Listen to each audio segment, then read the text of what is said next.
Welcome back to my channel. আশা করি তোমরা সবাই খুব ভালো আছো আর আমিও ভালো আছি। আশা করছি তোমাদের আজকের ভিডিও ভালো লাগবে। আজকের ভিডিও যদি তোমাদের ভালো লেগে থাকে আমার এই ছোট্ট পরিবারের পাশে থাকার অনুরোধ জানাচ্ছি। আর এখন সময় বাজে সকাল 10টা। আজকের ব্লগটা আমি এখন থেকে শুরু করলাম, তাই আর তোমাদের গুড মর্নিং বললাম না। এদিকে দেখো, এই মালগুলো না কাল থেকে পড়ে আছে, সেগুলো আর আমার ভাজ করে হয়ে উঠছে না। তো এখানে চলে এসেছি একটু আলু মাখা করার জন্য। দেখো এদিকে এইরকমভাবে আলু মাখা আমার শাশুড়ি মা, আমার ছেলে সবাই ভীষণ ভালো খায়, যে আলুর চোখা যেটাকে বলে। আর আজ না স্কুল খুলছে, আজকে 10ই জুন। তো আজকে স্কুল খুলছে, আর প্রথমে বাবু বলছিল স্কুল যাবে না, আর আমি ওকে বলছিলাম না, স্কুল যখন খুলছে আজকে প্রথম দিন, তো তোমাকে স্কুল যেতেই হবে। আর স্কুল গেলে বুঝতেই পারো একটা মা তার সন্তানের প্রতি আরও কেয়ারিং হতে হয় বা দায়িত্বশীল হতে হয়।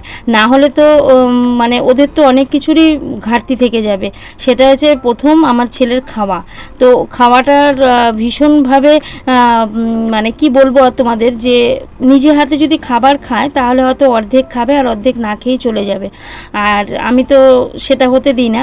তো আমার নিজের যতই ব্যস্ততা থাকুক না কেন, স্কুল যাওয়ার সময় অধিকাংশ সময়টা আমি ওকে খাইয়ে দিই। তো এদিকে আমি ওকে খাইয়ে দিচ্ছিলাম আর বলছিলাম স্কুল যাচ্ছে, প্রচণ্ড পরিমাণে গরম। তো বলছিল মা স্কুলে পাখার হাওয়া লাগে না, 3তলার ওপরে যেতে হয়। আমি বলছিলাম যে খুব বেশি যদি সমস্যা হয় তাহলে আমাকে জানি ফোন করে, আমি জানি স্কুল থেকে নিয়ে আসতে পারি।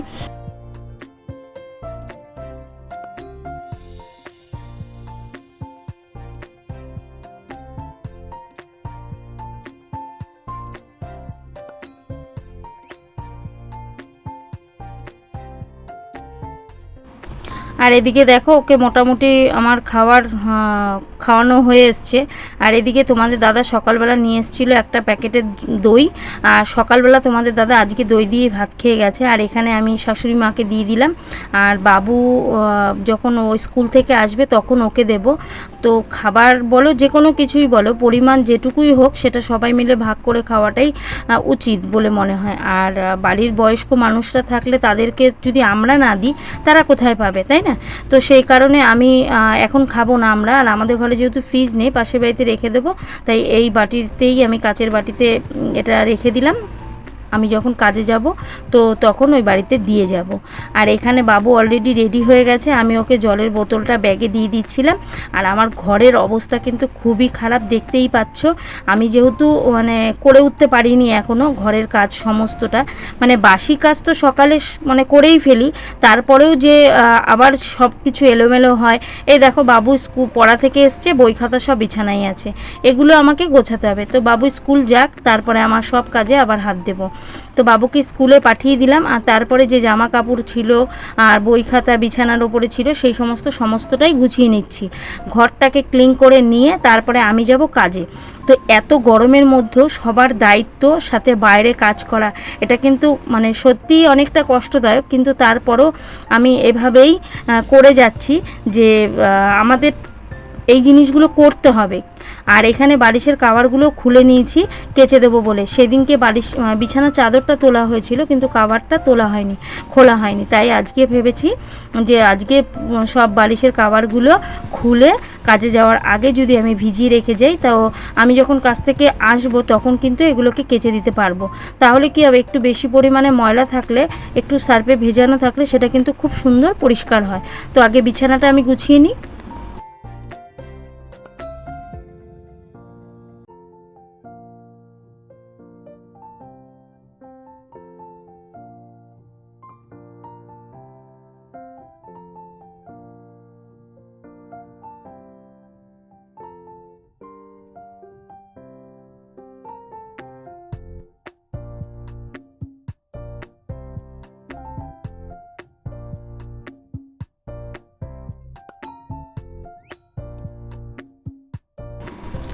আর এই জলটা দিয়ে ভিজিয়ে রেখে যাব। দেখো এদিকে কাজে যাওয়ার জন্য কিন্তু রেডি হয়ে গেছি, আর এই কাজটা যাবার আগেও সেরে যাচ্ছি। প্রচণ্ড পরিমাণে তাড়া থাকে। আর দুটো বোন কালকে আমার ভিডিওতে কমেন্ট করেছিলে, সত্যি আমার ভীষণ ভালো লেগেছে। কেউ তো বুঝতে পারলো যে আদৌ এই যে ব্লগটা করছি বা তোমাদের কোনো না কোনো জায়গায় একটু ভালো লেগেছে। সত্যি আমি এই যত কষ্টই হচ্ছে না কেন, কিন্তু এইটুকু তোমাদের কমেন্ট পেয়ে আমি ভীষণ খুশি, ভীষণ, যে সত্যি সত্যি যে আমার জন্য কেউ ভেবেছে। আর যখন ভাবনা আসে তখনই তার জন্য কোনো কথা আসে। সত্যি আমি খুব মানে খুবই আনন্দিত এই ব্যাপারটা নিয়ে। তো আমার পাশে তোমরা থেকো, প্লিজ আমার পাশে থেকো, আর এই ছোট্ট পরিবারের সদস্য হওয়ার অনুরোধ জানাচ্ছি যারা এখনও আমার চ্যানেলটি সাবস্ক্রাইব করোনি। যে আমার ভিডিও দেখছো হয়তো কিন্তু আমার চ্যানেলটি সাবস্ক্রাইব করোনি, তাদেরকে অনুরোধ জানাচ্ছি যে আমার চ্যানেলটি সাবস্ক্রাইব করে আমার পাশে থাকার অনুরোধ জানাচ্ছি। আর এদিকে কাজে যাওয়ার জন্য তো রেডি হয়ে গেছি। প্রচণ্ড পরিমাণে গরম আমাদের এখানে, অলরেডি কোনো রকম বৃষ্টি নেই। অন্য অন্য রাজ্যে কিন্তু বৃষ্টি বেশ ভালোই হচ্ছে। আর তোমরা দেখতে পাচ্ছ আমি কাজ থেকে চলে এসেছি, আর রাস্তায় বাসন মাজি। এটা তো সবাই জানো কম বেশি, আমার ভিডিও যারা দেখো। এত পরিমাণে রোদ, দুপুরে খাবার পরে যে মানে বাসনটা মাজতে যাব ওখানে সম্ভব হচ্ছে না। তাই ভাবলাম এখানে এক্সট্রা কিছুটা জল ঢেলে নিই, তাহলে বাসনটা আমি এখানে বসেই মাজতে পারবো। তো প্রচণ্ড পরিমাণে রোদের যে ঝলসাটা দেখে বুঝতেই পারছো। আর সমস্ত কাজ কিন্তু আমাকে বাইরেই করতে হয়, সমস্ত কাজ মানে বাসন মাজা, জামা কাপড় কাচা, মানে সব কিছুই বাইরেই আমাদের, যেহেতু আমাদের ঘরের ভেতরে কোনো ব্যবস্থা নেই আর সেটা সম্ভবও না। সেটা তো আমার ঘরবাড়ি দেখলেই বুঝতেই পারো। তো যাই হোক, সেটা নিয়ে আমার জীবনে কোনো আক্ষেপ নেই। আমি জানি আমরা যদি মানে চেষ্টা করি তো এক না একদিন ঠিক হবেই, এটা আমার প্রতি নিজের প্রতি বিশ্বাস। আর তোমাদের মানে ব্লগে সব কথা বলা যায় না। তো আমি যে জায়গায় ছিলাম সেখান থেকে আমি যেখানে এসেছি এটাই আমার কাছে একটা বড় পাওয়া।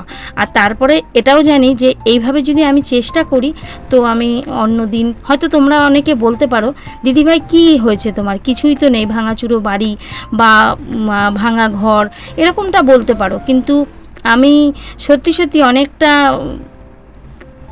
কি বলবো, কষ্টের কথা না বলাই শ্রেয়। যে কষ্টের কথা যত আলোচনা করা যাবে ততটাই কষ্ট বাড়বে।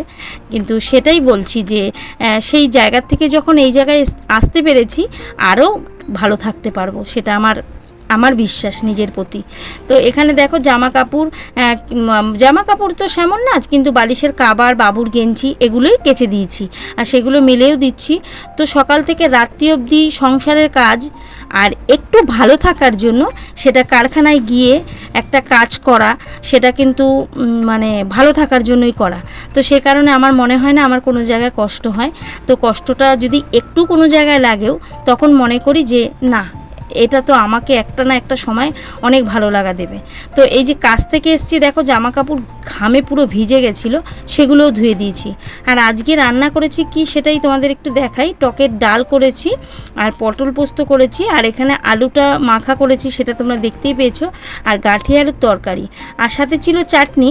কিন্তু চাটনিটা টক ডাল খেলে আমার শাশুড়ি মার চাটনিটা খায় না। তো সন্ধেবেলা চলে এসেছি, এখানে 2 কাপ চা করেছি, আমি খাবো না, তোমাদের দাদা আর শাশুড়ি মা। কাজ থেকে এসে আর বিরাম নেই, তো প্রথমেই বানালাম চা, তোমাদের দাদা আর শাশুড়ি মা খেলো, আমি খাইনি। আর এখন বাবুর জন্য একটু ম্যাগি বানাচ্ছি। আর আমাকে আবারও কাজে যেতে হবে, যেহেতু কাজের প্রচণ্ড প্রেশার আছে, সে কারণে।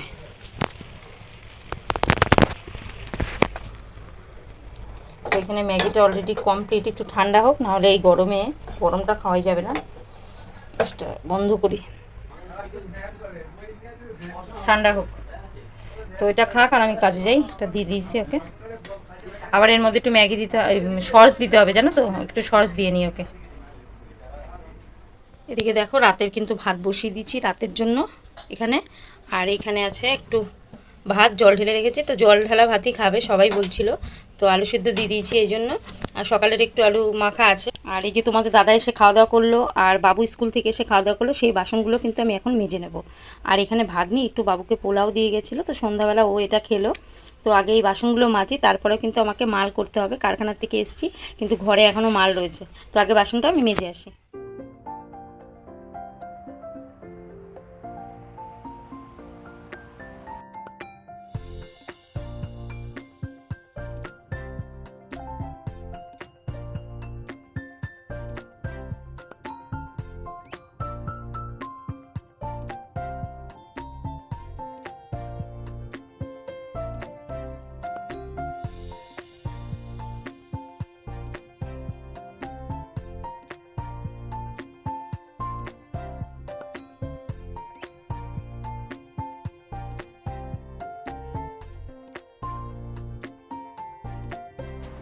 বাসনটা তো মেজে চলে এসেছি, আর এখানে মালটা ভাজাতে বসে গেছি।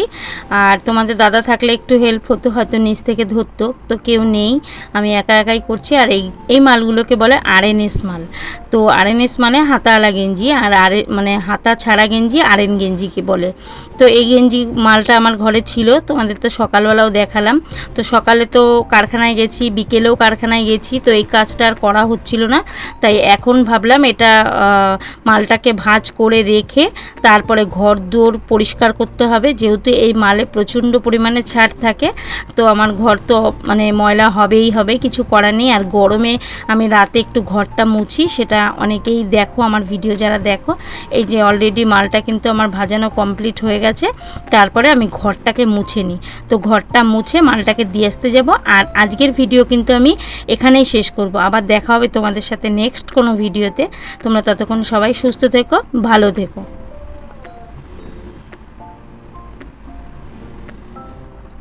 আজকের মতো টাটা।